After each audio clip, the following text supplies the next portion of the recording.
Joining me with more is CTV's royal commentator, Afua Hagan. Afua, good morning. Nice to see you today. So, Prince Harry has stepped back from Sentebale. First of all, let's start with your reaction to this move.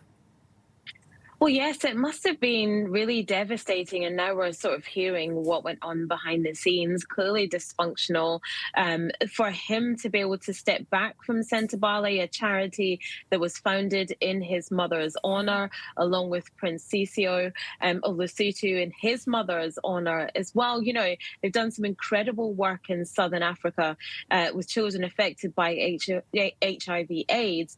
And, you know, this was something that was very close to Prince Harry's heart in many ways, not just because it was a charity created and honouring his mother. Sentebale means forget-me-not, but also because this charity really marked his transition, from a boy to a man. You know, it's really his coming-of-age project, and he shook off that sort of party prince image he had when he was younger and really grew into someone who was working well within a charity, who was doing something useful with his life, and has been doing that ever since. And so it must have been highly, highly damaging for him to have to step back from this charity that was set up in his mother's honour. But now we have this interview from Dr. Sophie Chandauka, who's the chairperson of Sentebale, that clearly, there's some real division on both sides, some real bitterness,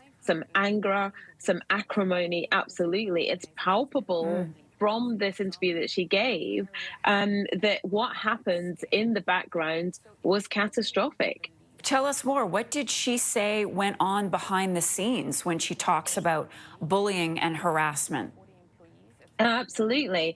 You know, she talked about basically, she said, first of all, that the charity lost sponsors and donors when the Sussexes left the UK, but she wasn't allowed to discuss the problem. But actually, if you look into the accounts, which I have done over the weekend, actually in a couple of years since the Sussexes stepped back as working royals and left the UK, donations actually went up. She said that Harry was the #1 risk to the charity. She said that he tried to eject her from the organisation. He said that she said, that he would appoint board members without consulting her. The Apollo event that they organised went wrong because Meghan, the Duchess of Sussex, decided to attend with Serena Williams, and they wanted to bring a Netflix crew, and because that happened, that all went wrong. But looking at the other side, you know, why would you not want all this incredible, huge publicity for this polo event?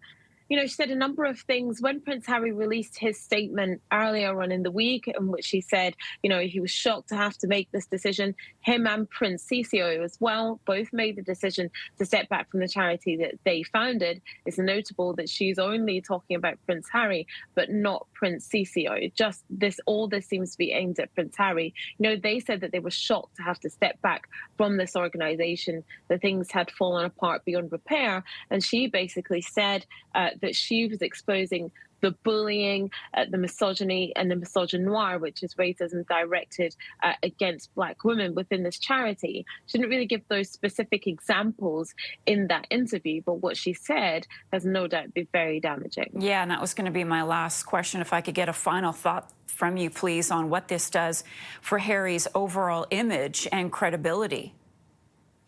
Well, it's very damaging for the charity, absolutely, and actually for the charity's great work, isn't it? I mean, because that's what this is all about. At a time where you've got USAID pulling out of many countries across the continent of Africa, you know, Sentebale with its private donors has been doing some incredible work.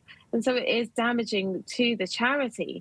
And it's certainly damaging to Prince Harry in the sense that this is a charity that he founded with a longtime friend to honour their mothers, and no longer feel that they can be part of because, you know, they've had such a damaging relationship with Dr. Sophie Chandauka behind closed doors. You know, it's very, very damaging for Sentebale and actually for the really, really good work that they do. Afua, thanks so much. Glad you could join us today. Really appreciate your time.